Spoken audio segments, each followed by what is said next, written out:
So what I've tried to do this semester, or this cycle, is, for these 2 months, is try to help you find things in general psychology that can enrich your life. And I was asking before class started, so have you learned anything from reading through this book and listening to me talk about this stuff that's enriched your life? And some people said yes, and some said, I don't know. And I'm thinking, didn't we learn something about the serial position effect and how to study for a test better? To rotate your notes? Have we learned anything about trying to understand other people and how we relate to them and why they're the way they are and why we're the way we are? Did we learn anything about our personalities, or did we already know all of that? As if we didn't, then maybe I didn't spend enough time talking about it or helping you get a handle on it. Because if it doesn't, say, hey, I just need to get a credit in this class so I can earn my degree. I know, but while we're doing that, can't we benefit a little bit from what we're studying just for our own personal enrichment? Hopefully we can. Try to anyway. That's my objective. It could be that I didn't achieve it this time as much as I thought I did or could or would or whatever. So maybe just go back and think about it and say, what have I gained from this class? Besides the credits toward my degree. Page 562. We talked about first impressions the other day. Actually, we talked about clothing and gestures and manner of speaking and tone of voice. Are there any other things that really stand out in your mind that are part of first impressions?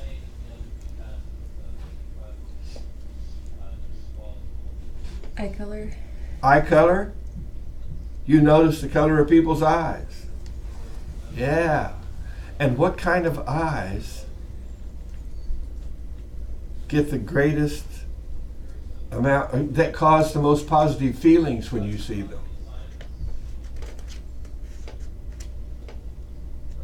You don't know? What about blue eyes?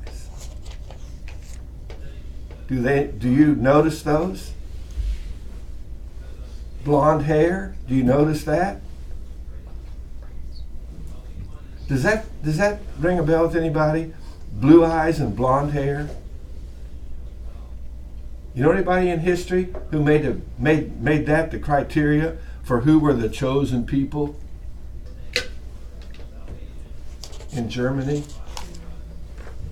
What was his name? Adolf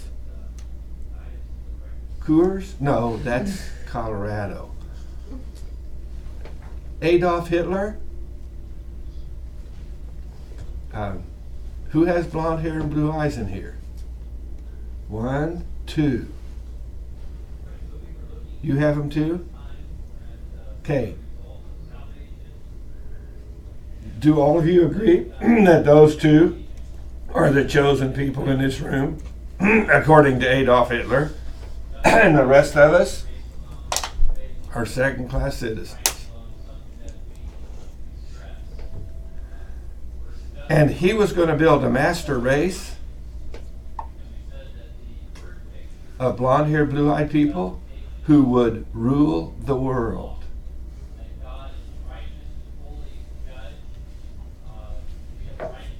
And who were the people that were at the bottom of the heap of humanity and needed to be eliminated because they were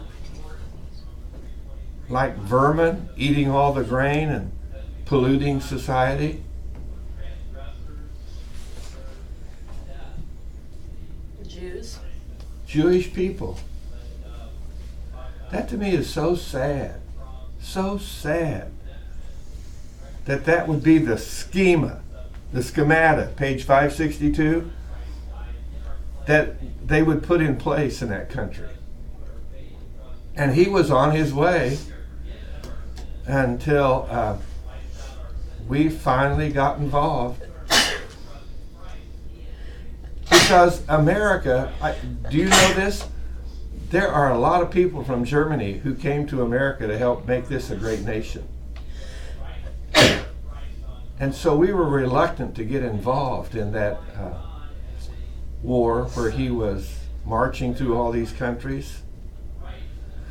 And sometimes you almost get the impression that the soldiers who win the war are the ones who have the strongest beliefs in their superiority, and the ones who lose are the ones who just aren't sure they're up to the task. And a whole bunch of countries just folded under the onslaught of Hitler's tirade. And then we finally got involved in the war, and all of the steam came out of the engine, their engine of war.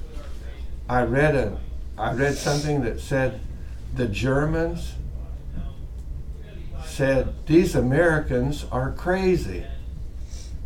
They have no fear. They're willing to sacrifice their lives without even thinking about it. And it changed the tide of the war. Gotcha, Sedan.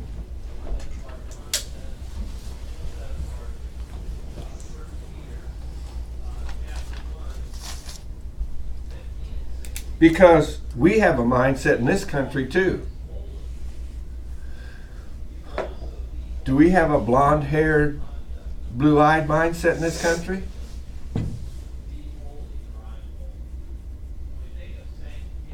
Do blonde-haired, blue-eyed people win all the beauty contests? No. Do you guys get preferential treatment from others? Have you noticed that being blonde-haired and blue-eyed gives you an advantage?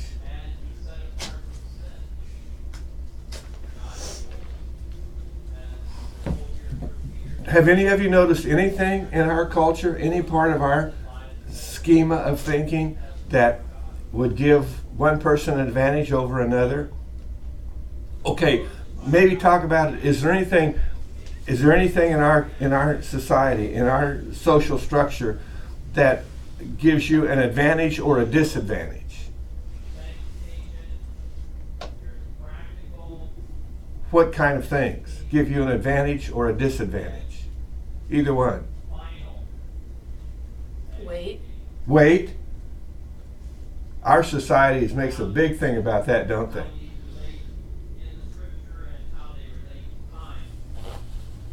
And anything else besides weight? Makeup, if you know how to use it. You know what I had someone ask me one time?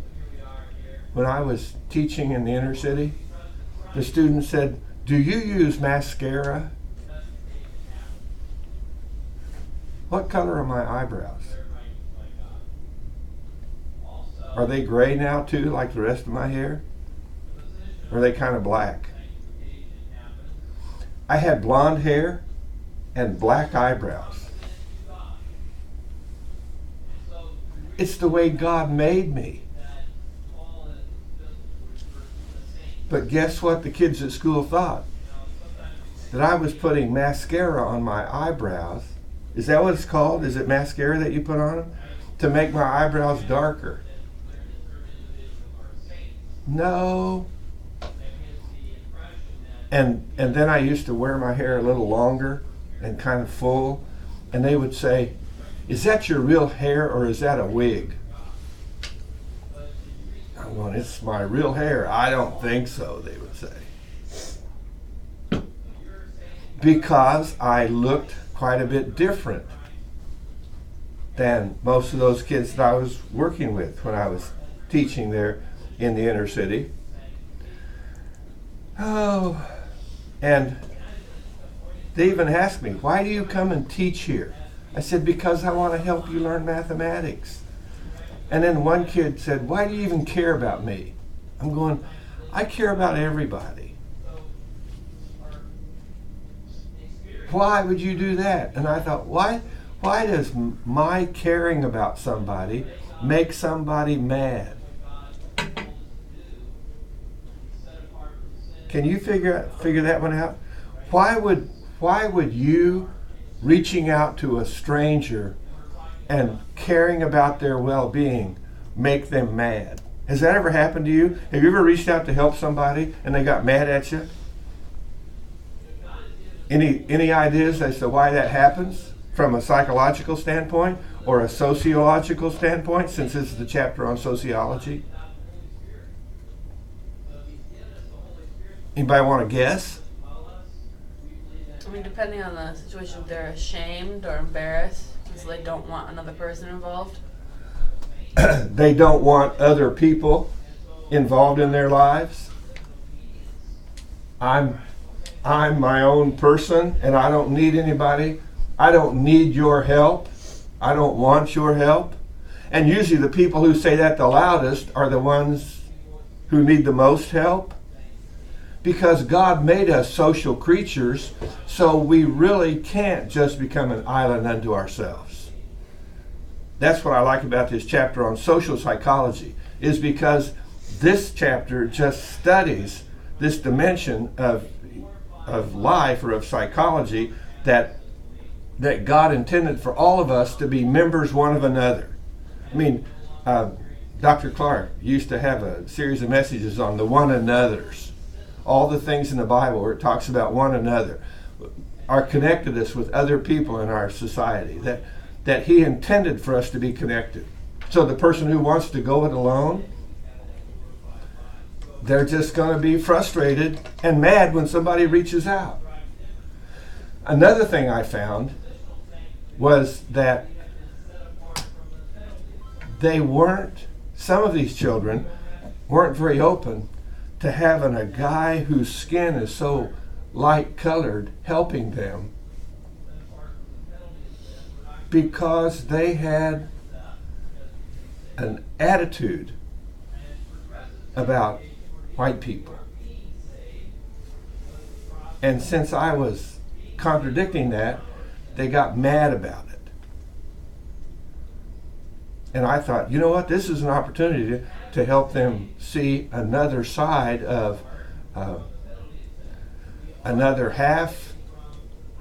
No, not half anymore. What would we be? What do white people make up in the world? Maybe a third? If you go, that little song we sing in church, red and yellow, black and white, we'd be 1/4 of about, and probably less than that, of the total world population would be considered white or light-skinned. Most people in the world are dark-skinned. We're probably more like 10 or 15% of the world's population. And the color of skin becomes a very significant thing. Have you ever seen pictures of people from years ago in America who were wearing long sleeve shirts all the time and like hats where they didn't want to get any sun shining on them? In the summertime, in fact, I go watch my grandsons play baseball in the summer and my skin gets real dark. And my heart doctor said the other day, you need to start wearing long sleeve shirts and not get out in the sun so much. And I said, you know, it doesn't take much sun to turn me real dark brown. And if I would have been born, say 40 years ago, 40 years earlier, 50 years earlier, and lived in Missouri, and if I would have gone to the University of Missouri to apply for admission, they would have me hold my hand out and they would hold up a piece of brown paper, and if I was darker than the paper, I was classified as colored and was told to go to Lincoln University. That's the school for colored people. Have any of you read a book, Black Like Me, where a guy actually did something to change the pigmentation of his skin to make him look black? Then he went to the South and took notes on how light-skinned people treated him. I still remember that it just was a painful book for me to read, to think that, I remember at the time when I read it thinking, why would somebody treat another person in such a terrible way just because their skin is a little darker? And we seem to develop these schemata, these pictures, these frameworks in our head that do all kinds of things in terms of separating people in society rather than bringing them together. Your schematic expectations are your beliefs and expectations about someone based on your past experience. Let's see, what would be my past experience? Oh, I know. I grew up in Oklahoma, in north central Oklahoma, where I never saw anyone from Mexico, and I never saw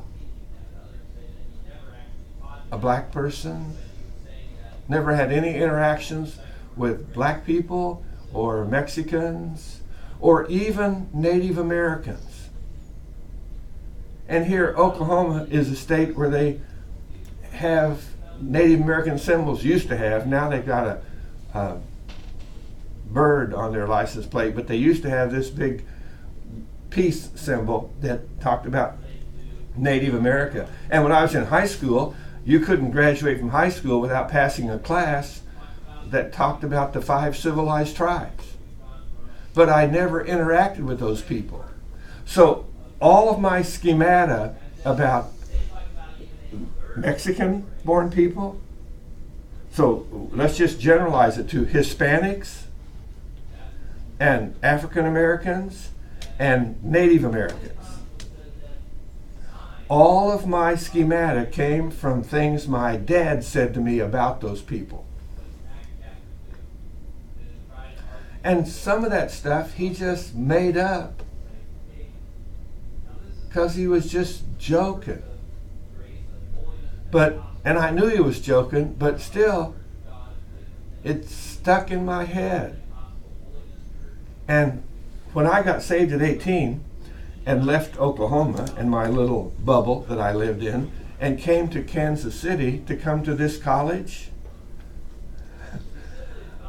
I had in the dorm, living in the dorm with me, dorm mates, African American, Hispanic American, and Native American.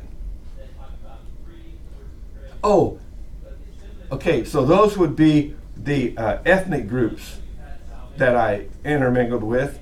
And it was like, whoa, these people are not anything like the caricatures that my dad gave me. And maybe it didn't all come from my dad. Maybe some of it just came from what people said in town about those people. But I met these guys and I got acquainted with them. And toward the end of this chapter, it talks about what can we do to change people's attitudes. And I would say the best thing to do is go someplace where you have to interact with those people and get to know people from those ethnic groups in a personal way. Okay, to show you how we played this out in terms of applying it to our own lives, my wife and I had 2 little girls, and when they got ready to go to school, we sent them to a Christian school. And it happened to be that the Christian school where they went had only white people going to it. So I said to my wife, I'm concerned about them not interacting with children from other ethnic groups. So fortunately, where Nina's parents lived, over by Southeast High School, that area had a lot of white people had left. They called it white flight, and a lot of black people moved in. So we would go over there purposely on Saturdays so our girls could play out in the front yard with the little black girls that were out playing in the street. And they just had so much fun playing with these kids and got to know them, and would say they want to go over to grandma's house to play with so-and-so. And I thought that was so cool. And then when they got to junior high, I think it was in junior high, maybe it was high school. No, it was in junior high. We concluded that, do any of you know about City Union Mission here in town? And they have a camp in the Ozarks called Camp Comcito. Have any of you heard about that? Okay, what they do is they take little children from the inner city down to the Ozarks to give them a taste of life in the country. And they have this little campground built for little people. Little beds, little dormitories, little bathrooms, little showers. And our daughters would go down there to be camp counselors, where you just lived in a cabin with 5 or 6 little kids, and they were your little charges to keep tabs on all day long. And they loved it. And it was amazing what it did to help just build in their minds a structure that said, you know, all of these people are basically the same. And I think part of the driving force for that was when I was a student here and I was told to read Black Like Me. And when I was a student here, that's when we had a lot of these racial riots, that I just said, I don't want my children to grow up in a world where we don't have interaction with people from different ethnic groups. And you need to probably look at your own schemata in terms of people groups and say, do you have some stigmas about certain groups because of what you've been told or just what you've thought when you see it?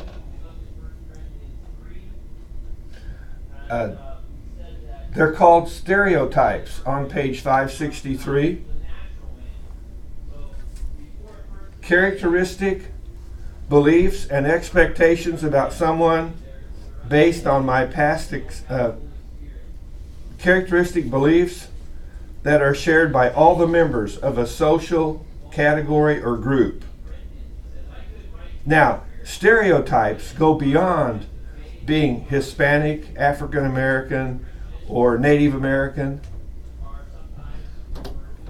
Okay, what are all of us in this room called? If there's African Americans and Hispanic Americans and Native Americans, what are we called?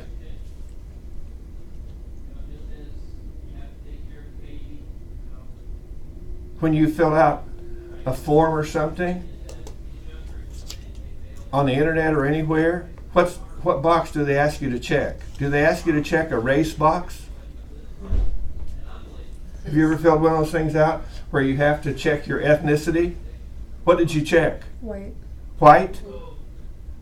Caucasian? Yep. It sounds like chalk, doesn't it? Caucasian? But if they're Hispanic Americans and African Americans and Native Americans, then if African and Native and Hispanic, well, okay, probably years ago it would have been Mexican Americans. You see, it talks about geography. We would be called, most of us would be called European Americans. Why would we be called European Americans? Because our ancestors came from where? Europe?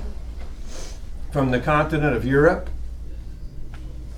But instead, these forms have us fill out this thing and say we're white or we're Caucasian, and we're not white. I mean, why wouldn't pick a different label than white? Tan?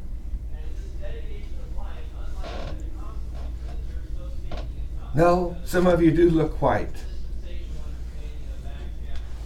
So that means I wouldn't qualify. I would be tan. So you have stereotypes of ethnic groups But it goes beyond that. Do you have stereotypes? Do you have stereotypical thinking about all the members of a certain social group? Do any of you have some stereotypes for farmers?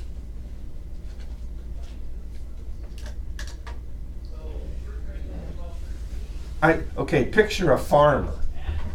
Can you just a schema in your mind of a farmer? What does he look like? Okay, what's he wearing for shoes? Boots. Lace-up work boots or cowboy boots? Rubber boots. Rubber boots. Rubber boots. Because he's going to be walking out in the mud, right? And in the barnyard. And what do you call these? Breeches? What kind Pants. What? Pants. Pants? What kind of pants is he wearing? Jeans. Jeans? Or is yours wearing overalls? Yours is wearing overalls? Two of them, they're wearing overalls. And what kind of shirts is he wearing? Plaid. Plaid? What? Plaid shirt? And does he have a hat on? Is it a baseball cap or a wide-brimmed hat? Baseball cap? So I said farmer, now I'll say cowboy. What's the cowboy wearing on his feet? Cowboy boots. Cowboy boots. And what kind of pants is he wearing? Jeans. Jeans? Boot cut, of course. Anyone know what that means when they say boot cut? They're wider. They're flared at the bottom to fit over the boots. And what kind of shirt is he wearing? Plaid. See, now I didn't see plaid for the cowboy. My cowboy has shirts with little ivory buttons on them and little flaps that snap. And you don't button them up like these shirts, you snap them. And tassels on the What? and tassels on the sleeves. And tassels on the sleeves. And a baseball cap? No, a big round cowboy hat. And okay, does anyone have a scarf around his neck? That's disgusting. What kind of cowboy has a scarf around his neck? The one who sings on television and dresses up like a cowboy. And for those of us who used to wear cowboy boots, that's disgusting. So that's what I mean by stereotypical thinking. Okay, we talked about farmers and ranchers and cowboys. What about, what would you call them? City folk? Do you have a schema for city folk? For people who live in the cities? Do you have a schema for people who live in New York City?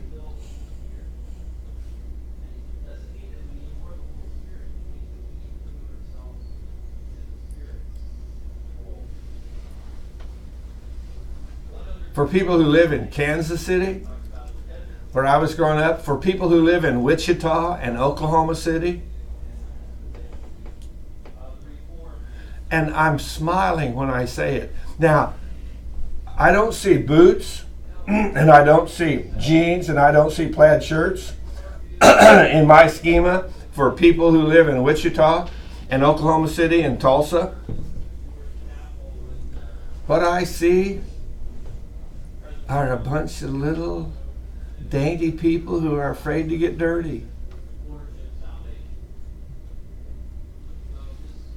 And when I moved to Kansas City, I figured out why they were afraid of dirt.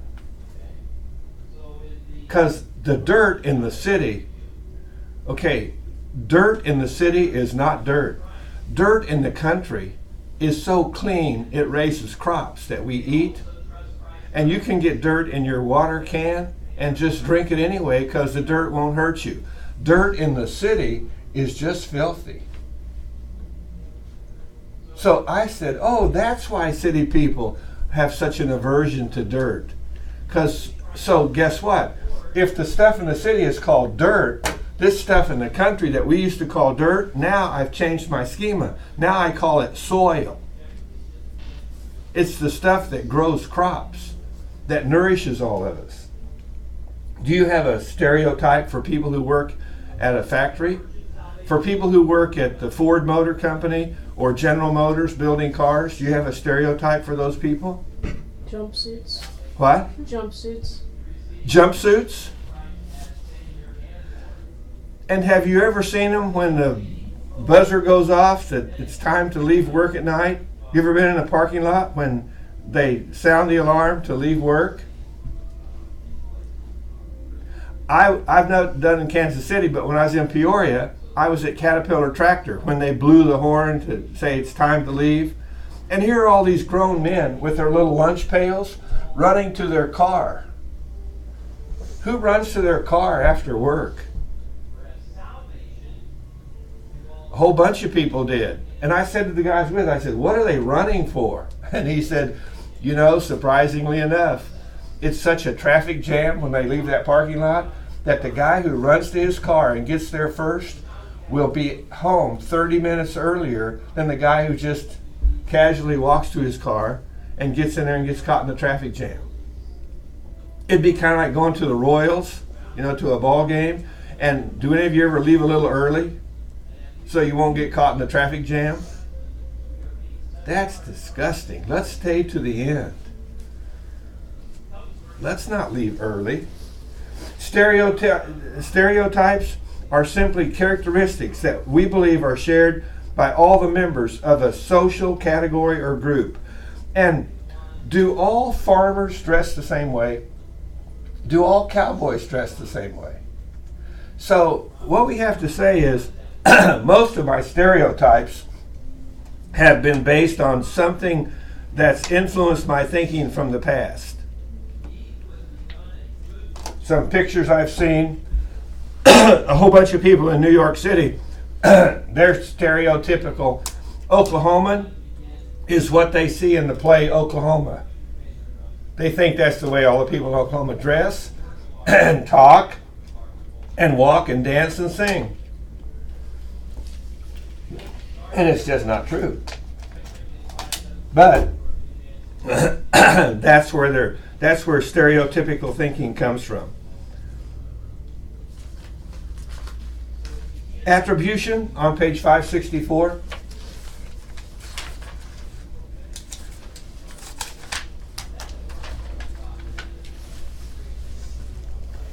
Explaining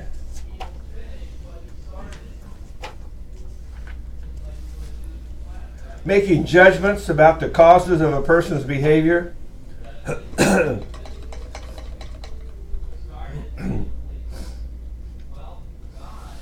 Why? Have you ever met a rude person? Okay, did you ever think about why is that person so rude?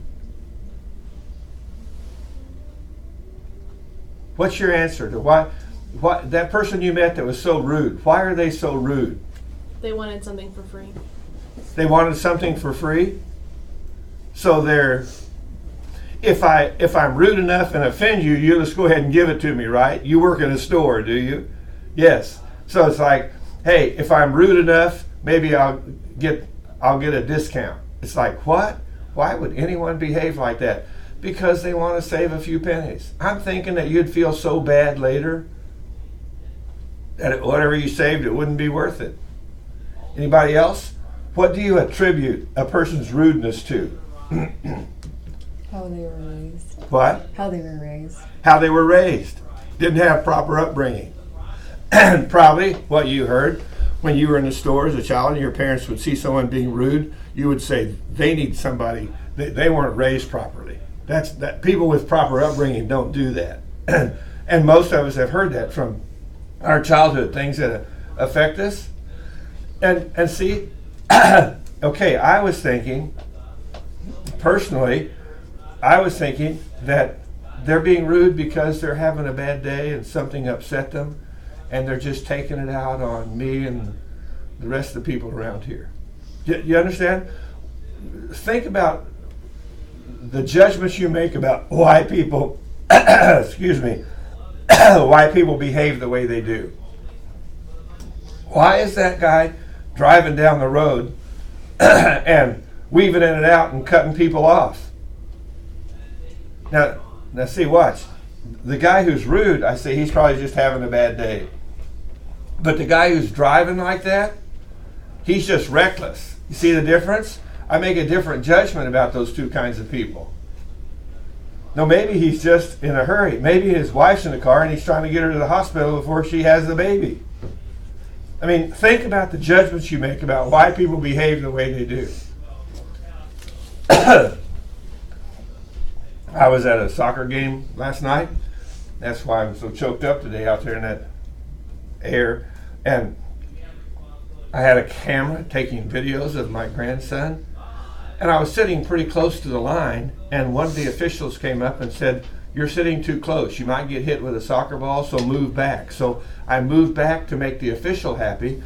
And then while I'm sitting here in my camera trying to take a movie of my grandson playing soccer, some lady just walks right up in front of me with her camera standing there taking photographs of her son out there on the field. And I said to my wife, does she even know we're back here? Does she know that she's getting in the way of me making a movie of my grandson playing soccer? And my wife said, she's probably not even thinking about it. She's just so focused on getting pictures of her own son playing ball.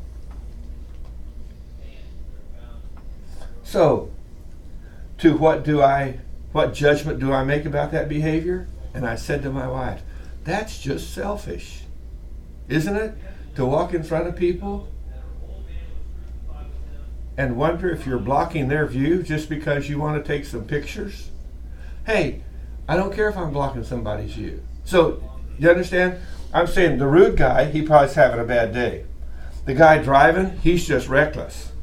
The lady standing in front of me taking pictures, she's just selfish. You understand how I make judgments about things? And the biggest thing is, start to identify the judgments you make about why people behave the way they do. And that's called attribution. Interpersonal attraction. Oh, page 566. Have you ever wondered why? Okay, now, since my fellow man is not here today, and I'm just talking to a room full of ladies. So girls, do you ever get together and talk about the guys on campus and someone says he's cute? Does that ever happen? You don't want to admit it. You do or you don't? Have you ever been someplace where some girl said that guy's cute and you go, you think he's cute? Well, have you ever heard that saying, beauty is where? In the eyes of the beholder. Have you ever taken photographs of two? Okay, if a friend of yours says, that guy's cute, maybe for fun, you should take your phone and go click and snap a picture of them. And then the next time you see this guy they're talking about in the cafeteria, just snap a picture of him. And then put the two pictures side by side. Any idea what you'll notice? What do you think will happen? They will look quite a bit alike. There will be a number of similarities. That's disgusting. So what? We're falling in love with ourselves? No, just a close proximity thereof. We think he's cute because he has some features that are similar to mine. We don't think about that, but that's part of what's going on. Just thought you'd like to know that. Now we'll talk about excuse me, what the book says about it. And the book says that most interpersonal attractions have to do with proximity, attractiveness, similarity, and interaction. Well, I've already talked about attractiveness, so let's talk about proximity. Oh, you're attracted to the person who is closer to you than someone who's further away. Now, that might not be true anymore with online dating kinds of stuff, but similarity would definitely be true. It's like, wait a minute, Tom. You came to this school and you met Nina and you thought she was attractive, and then when you decided to ask one of the girls on campus to go someplace, what is that called? What do we call that? Dating? I don't know what that is. Dates are something that they grow on trees that we eat. I don't know why they call that dating, but I just wanted to take her to church just to get to know her better. Well, why? Oh, because we sat in a number of classes together, and I thought she was cute, and then I would go to the library a lot to study, and I noticed her in the library. And I still remember thinking, now this tells you something about the schematic in my head from high school. I thought, she's cute and she's in the library? Now, that's terrible, but that's just where I was in my thinking. But it's like, so she's wanting to learn things too? Oh, she has a curious mind, and that added to the interpersonal attractiveness. And then she would look at her watch and get up to go somewhere, and I thought, where's she going and why is she always leaving at this certain time? So I thought, well, just ask her and find out. And I said, so you look at your watch and then you take off, what's happening? She goes, I have to catch the bus to go to work. Oh, you mean the bus that's like 3 blocks away from campus, or maybe 4? Yes? Well, what would any nice guy do if the girl was attractive and he already thought she was smart because she's in the library, and he had seen her in class a number of times and she had smiled at him? What would the guy do if he had a car and she was walking to the bus stop?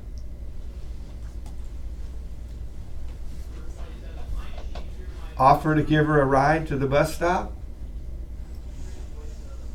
And then I thought, hey, where do you work? And she told me, and I said, I'll just take you to work. Oh, that would be a lot of trouble. No trouble. So we kind of got acquainted by me just giving her a ride to work. And in fact, that gave rise to me saying, hey, where do you go to church? This is where I go to church. How about one Sunday the two of us go to your church, and then the next Sunday the two of us will go to my church? Yeah, she says, that's a good idea.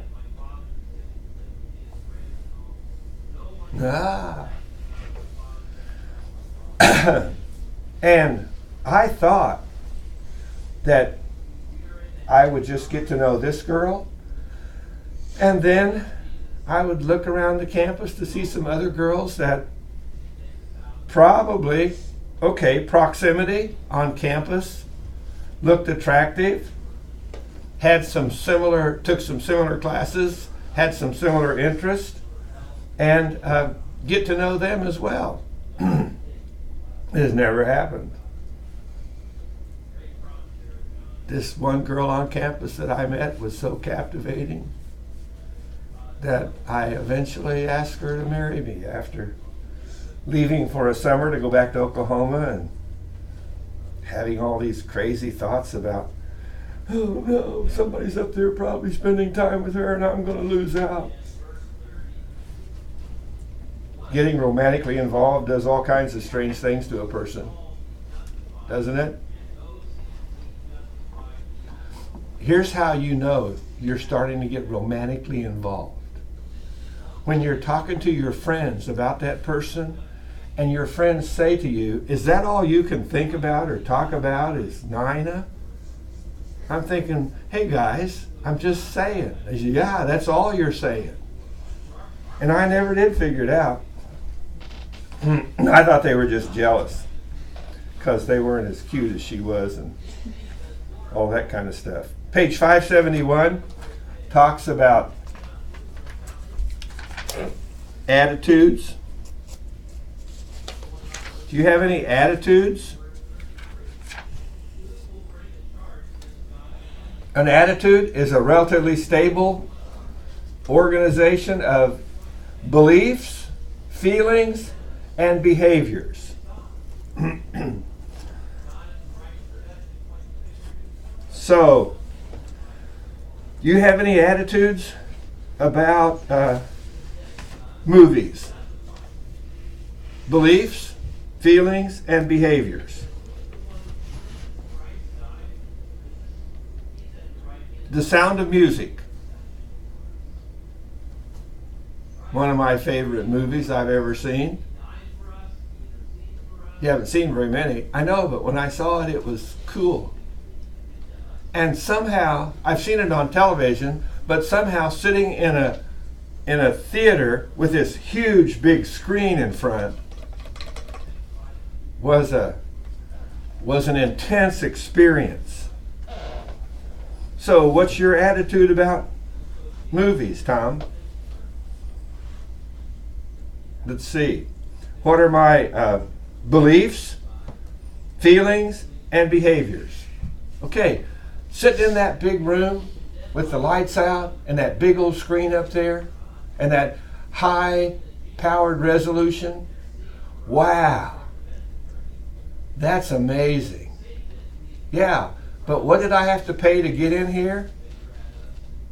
What's it cost to go to a movie now? How much? Depends on where you go. Like 5 and 7 and 10. 5, 7? $5? Maybe you have a student ID. I'm going to give somebody $5 to look at it in the dark on a big screen when I can watch it on the computer for free?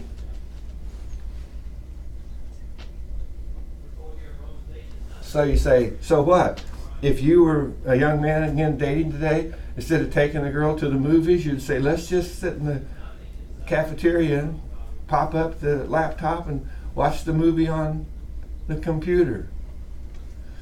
I probably would. Unless she said, oh, it would be so fun to go to a movie.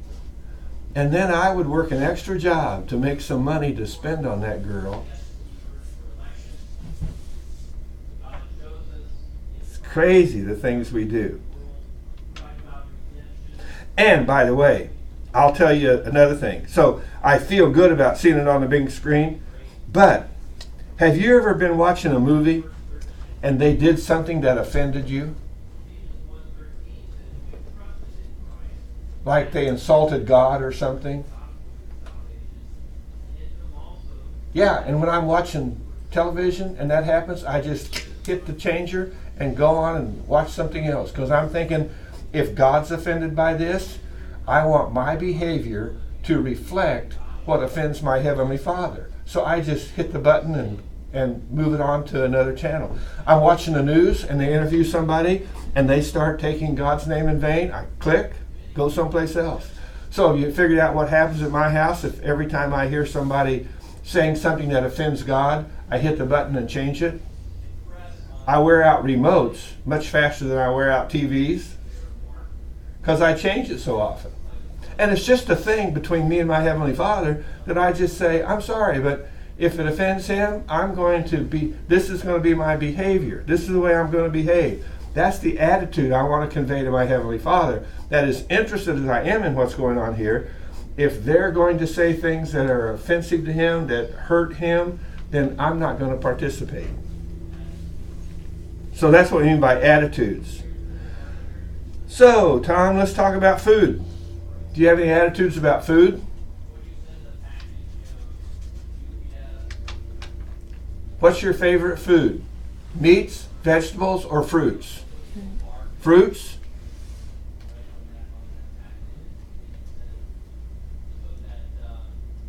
Nobody else has one.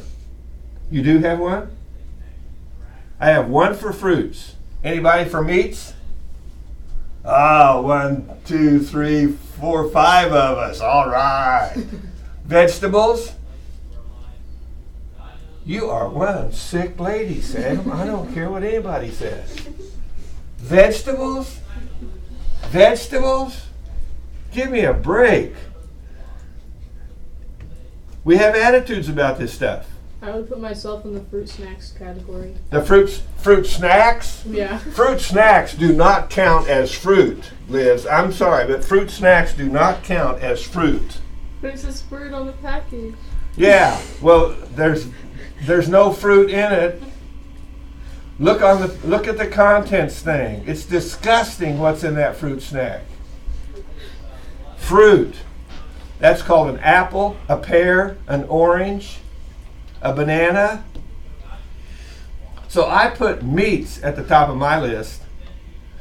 And then what would be second? Fruits or vegetables? Can you tell by the way I've been talking about it? By my attitude? What about carbs? We leave those out. What? Carbs. Like bread. Pasta. Bread? Is that a food group? I thought meats and fruits and vegetables was all there were. Grains, sugars. Fats. Bread. Dairy. Carbohydrates? Isn't fish a category all on its own? Is that a category all in itself? Well, it shouldn't be. That's just something people do. In fact, I go to a dinner, the president's dinner. We walked through the line, we filled up our plate with meat and vegetables, and then they had another place where you got salad and rolls. I don't need either one of those. Why would I eat a roll? Golden buffet? Is that what it's called? Golden Corral. Golden Corral, where you pay one price and eat all you want. Okay, you know what that means to me? I pay one price and eat every kind of meat in the place. And I'm so full of meats, I can't eat any vegetables or fruit. And the rolls they give you, they're just wanting to fill you up so you won't eat more meat. I'm paying big bucks for this. I'm going to eat all the meat I can. I'll go back and get another steak and another steak until I'm just sick. I mean, that's my attitude. What's my attitude about food? What's my attitude about cars?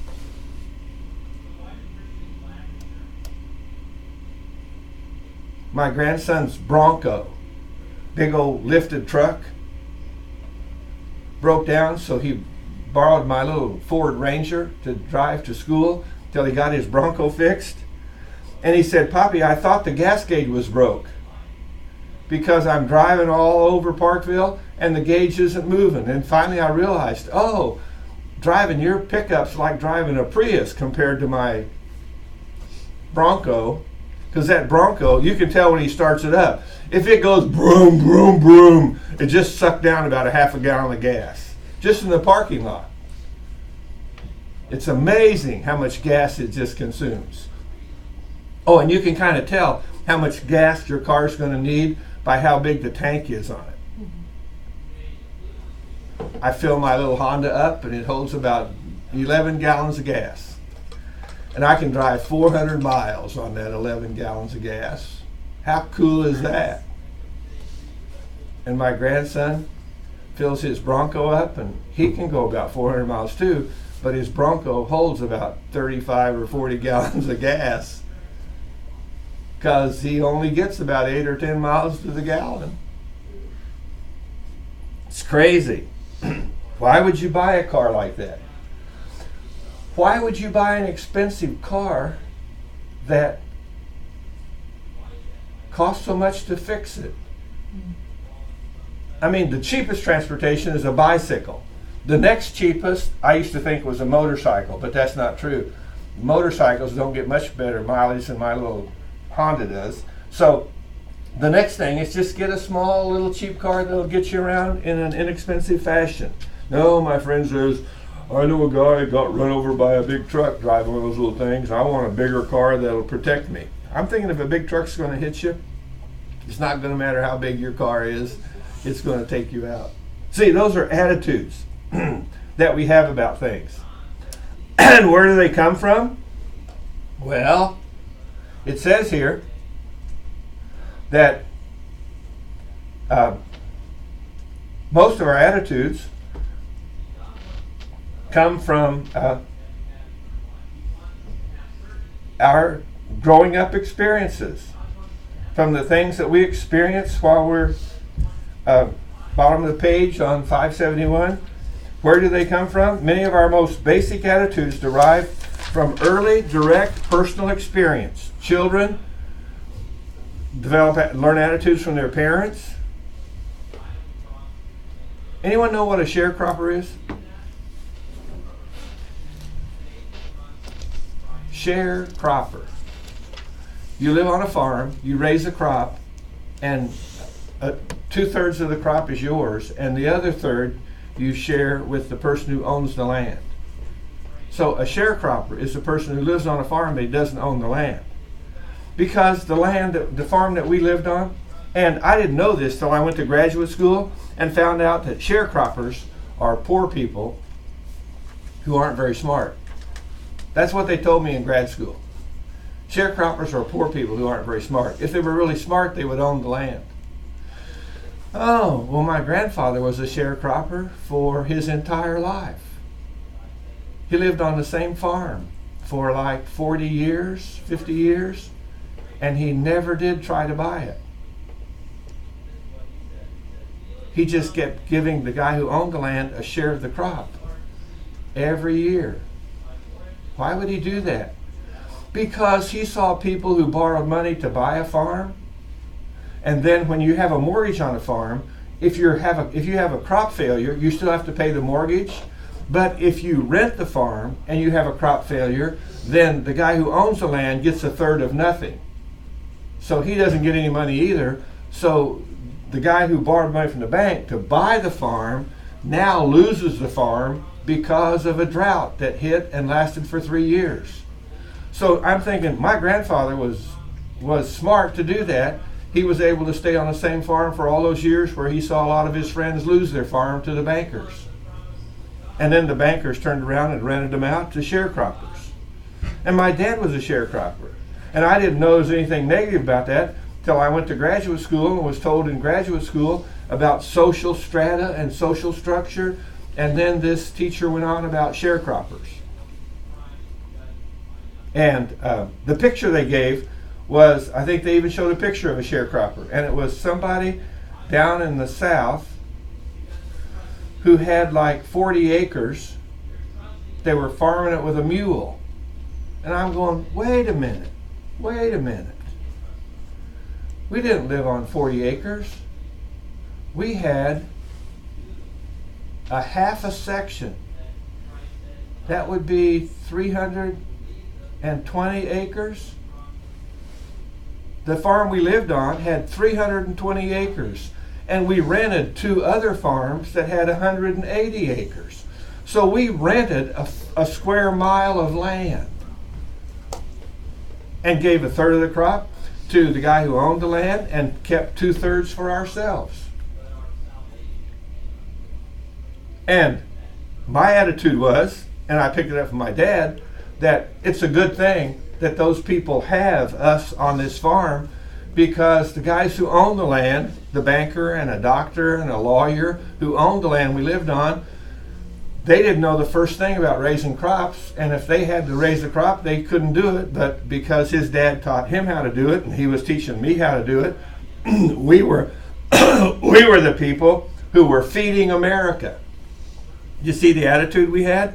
I didn't even know I was poor till I went to graduate school. And I remember thinking, when this teacher was going on about social status and social class and all that kind of thing, I thought, if my dad was up here visiting and he came to class with me, he would probably, if you know any farmers, he would probably quietly get up and walk down front and grab this guy by the shirt and shake him up a little bit and tell him he's out to lunch. Or, in good Oklahomanese, he would say he's dumber than a stump. And I would say, my dad's right. These guys don't know what they're talking about.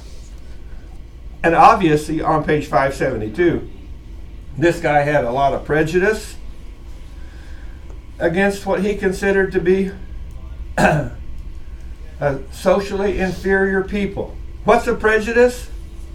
It's an intolerant, unfavorable view. Probably just say a prejudice is an unfavorable, rigid view of a group of people. And he had a very unfavorable, rigid view of sharecroppers. But I never heard that word because we rented our farm. And when we took the grain to the elevator, we would say Bonine and Nielsen. Because Nielsen, we got 2/3 and Nielsen got 1/3 of it. Because Nielsen was a doctor who owned the farm we lived on. But this guy in grad school, this professor, who was highly educated, and apparently, see, this is my attitude, grew up in the city where he knew nothing about farming, had a prejudice about people who were farmers and rented land.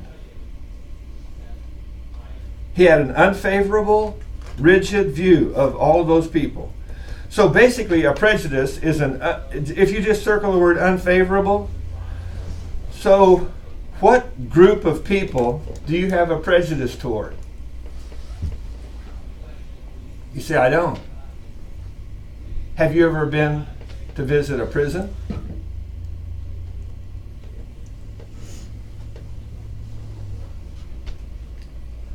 So do you have any attitudes about people who are in prison? How did they get there? Now, this is another thing in here. It's talked about, it's a attribution theory that they talk about up here on page 564. Making judgments about the causes of a person's behavior. How did they get in prison?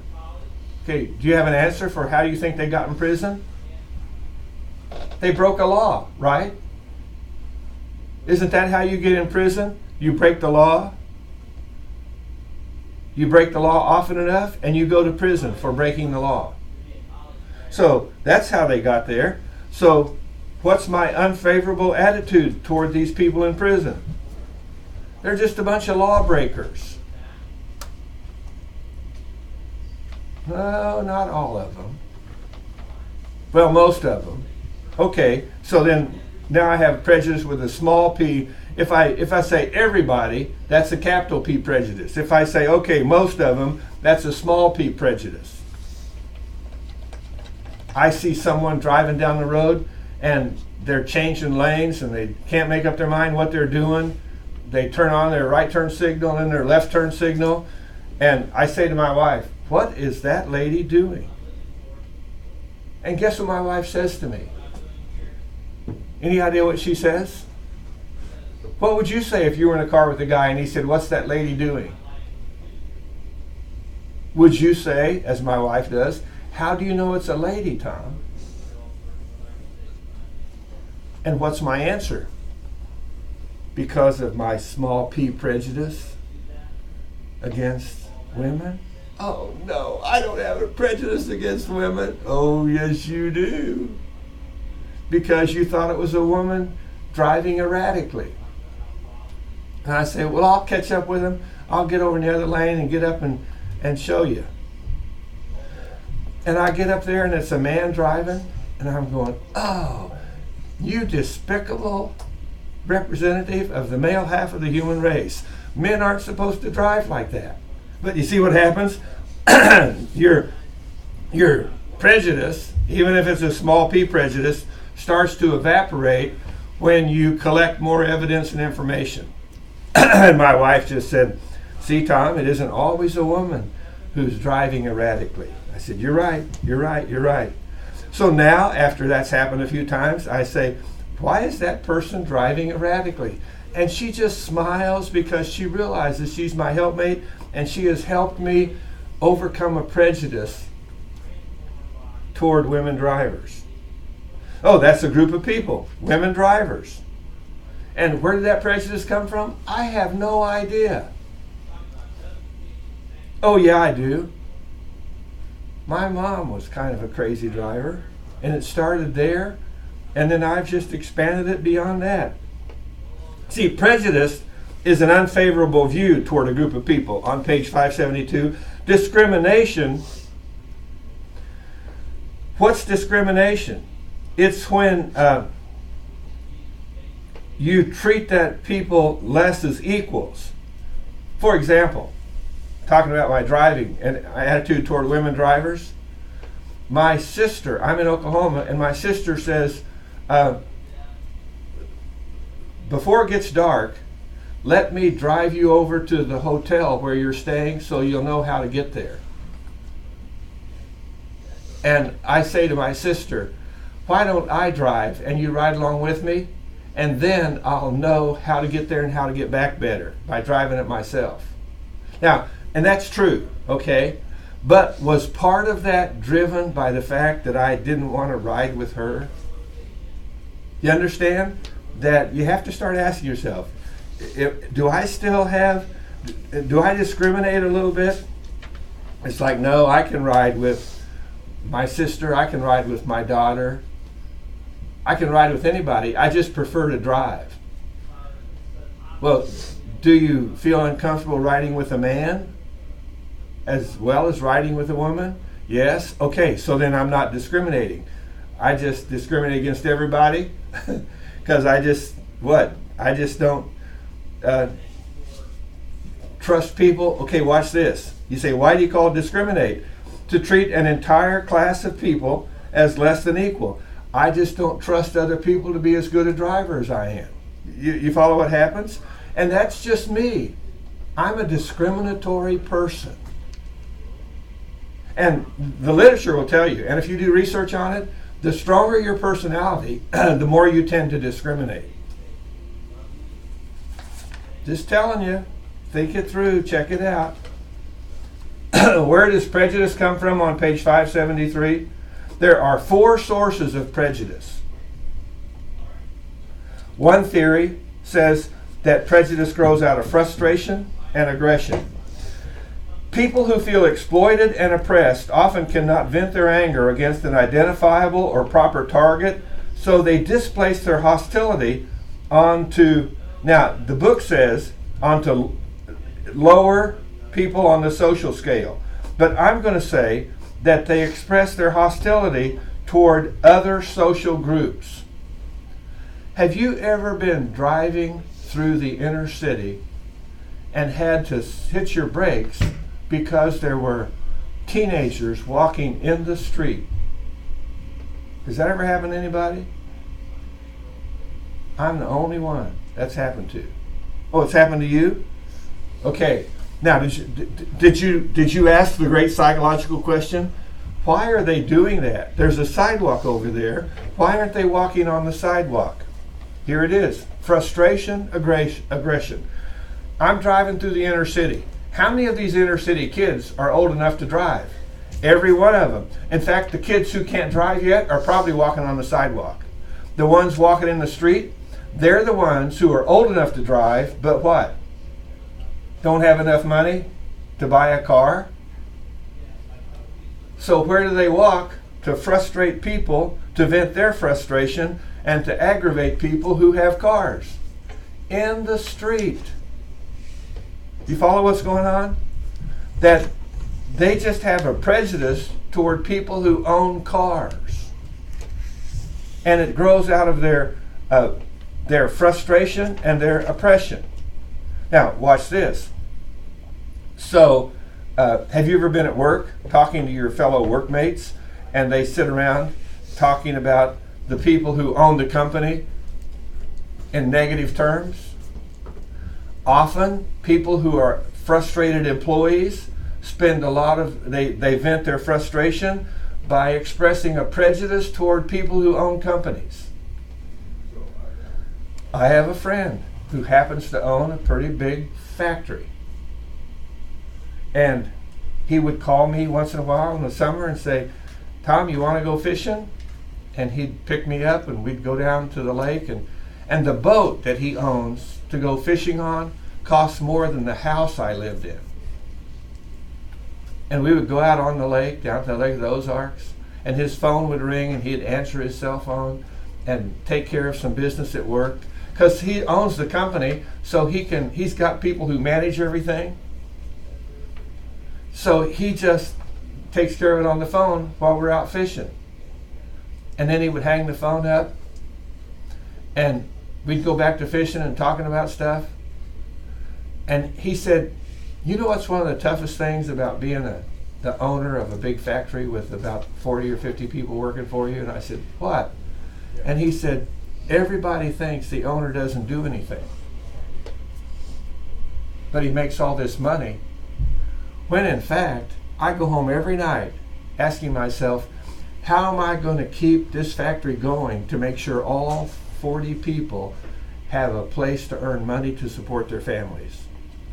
And it just was so eye-opening to me to say, you know, a lot of people who get frustrated and become a little aggressive develop a prejudice that they don't even know how tough it is to do that kind of job. I mean, have you ever wondered how come you have to pay a surgeon so much? What does a surgeon have to do to get to be a surgeon? I don't want to be a surgeon, so pay them what you need to pay them to take care of their specialty. The second theory on page 573 is the prejudice. The source of prejudice is authoritarian personality. I talked about that already. I have a kind of an authoritarian personality, and that means I'm going to be inclined to develop prejudices toward groups of people. Number 3, the third source is called a cognitive source, where we try to simplify our social thinking as much as possible. And in the process of trying to simplify it, we oversimplify. Why are those people in jail? Because they committed a crime. Yeah? Well, who's that lady that has that cooking show? Martha Stewart. Martha Stewart. Did you know she went to prison? Did you know that? Why was she in prison? Because she's not a law-abiding citizen, that's why. Hey, watch her cook things. She's a nice lady. How did she end up in prison? Does anybody know? Oh, she had a friend she had a friend who worked for a stock brokerage company, and he gave her some insider information that allowed her to buy some stock and make a bunch of money, and that's against the law. Now, you know what? Who gets more inside information on the economy than anybody else in the world? Congressmen do. So do they all go to jail for insider trading and using their information and position to make money in the stock market? No. Well, how come Martha Stewart got nailed for doing it? Because somebody just decided to pick on poor Martha Stewart. You follow? You see how I explained that situation away? And that's where you say that if you oversimplify, everyone who goes to prison broke some law. Okay, she did break a law, but what kind of law is that? I was eating dinner with a family one time when I spoke at a church, and their son was a stockbroker. And he was sitting there talking. He said, whoops, he said, I better be careful, because what I'm just about to say borders on insider trading information. And now if he told us that and nobody did anything with it, he'd be okay. But if he told us that and then I went home and bought some stock and made a bunch of money, I just broke the law. And see, my first thought about that is, what kind of law is that? You understand? In fact, that's why some people go to jail. The laws on the books don't make sense to them. And they think if the law doesn't make sense, I shouldn't have to follow it. An oversimplification. Yeah, it'll get you in trouble. The fourth kind of source is on page 574. Social psychologists point out that prejudice and discrimination may have their roots in people's attempts to conform to society. I'm just giving in to social pressure and everybody else says that about them, so I say that too. Have you ever heard somebody make a statement about a group of people?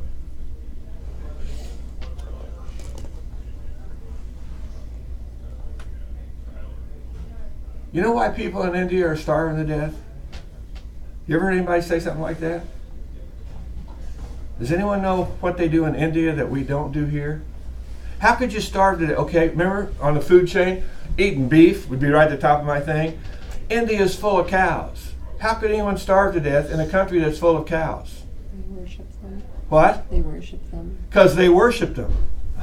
Well, are you ready for this? What does that make people in India who are starving to death? In Oklahomanese.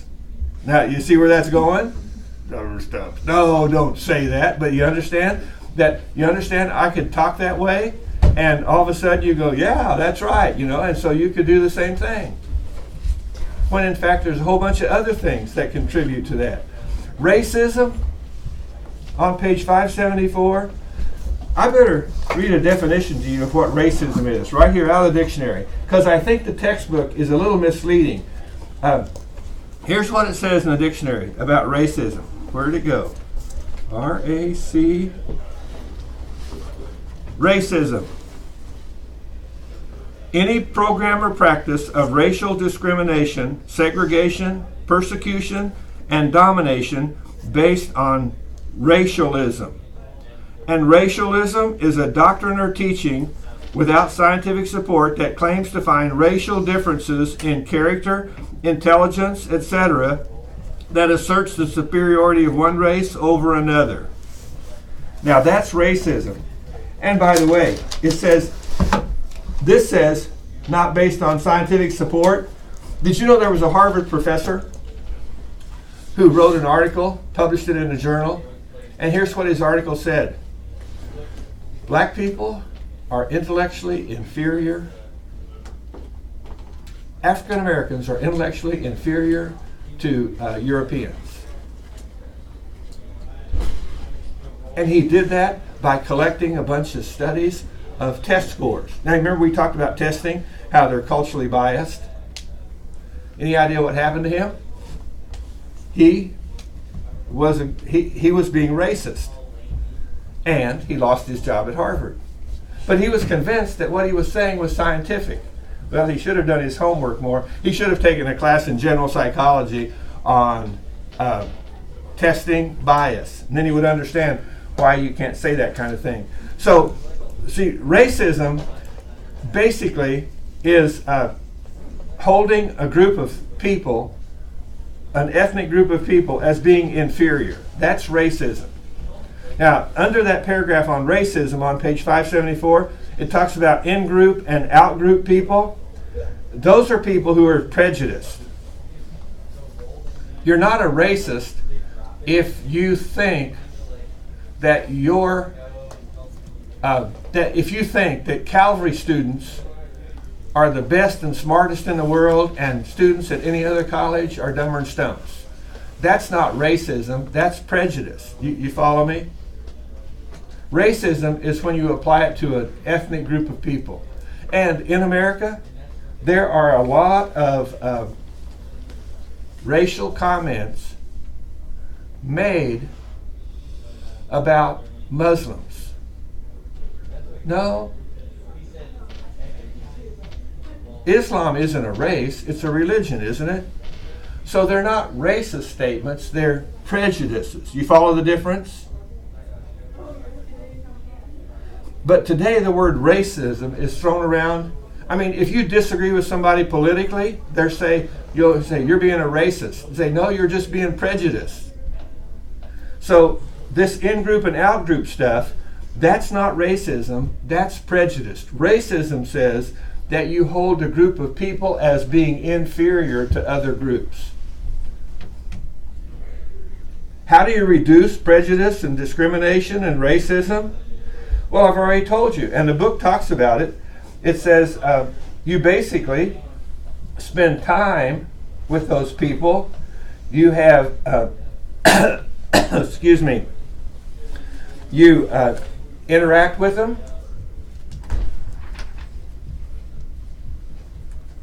Page 576. You treat everybody as equals in a group. One-on-one contact with members of another group. Contact between groups. Groups get together. And the social norms should encourage contact. So it all hinges on the more contact you have with people from another racial group or ethnic group, the more you overcome prejudice and discrimination. Is changing my attitude a difficult thing to do? Yes, it is. And it'll take time, and you just have to keep working at it. You can have someone persuade you, but you'll still not necessarily change your thinking. You probably need to just do some soul searching and say, my attitude about this needs to change, and I'm going to ask God. I'm going to find out what God says about it. Oh, by the way, what does God say about the two groups of people in the world? Red and yellow, black and white? No, what does he say? Men and women. And what are the next two groups after that? Jews and Gentiles? And that's it. And beyond that, it's all man-made stuff. So, all the men are prejudiced against women and the women are prejudiced against men? No, let's overcome that stuff. Communication will help you overcome it. Let's see. What in the world?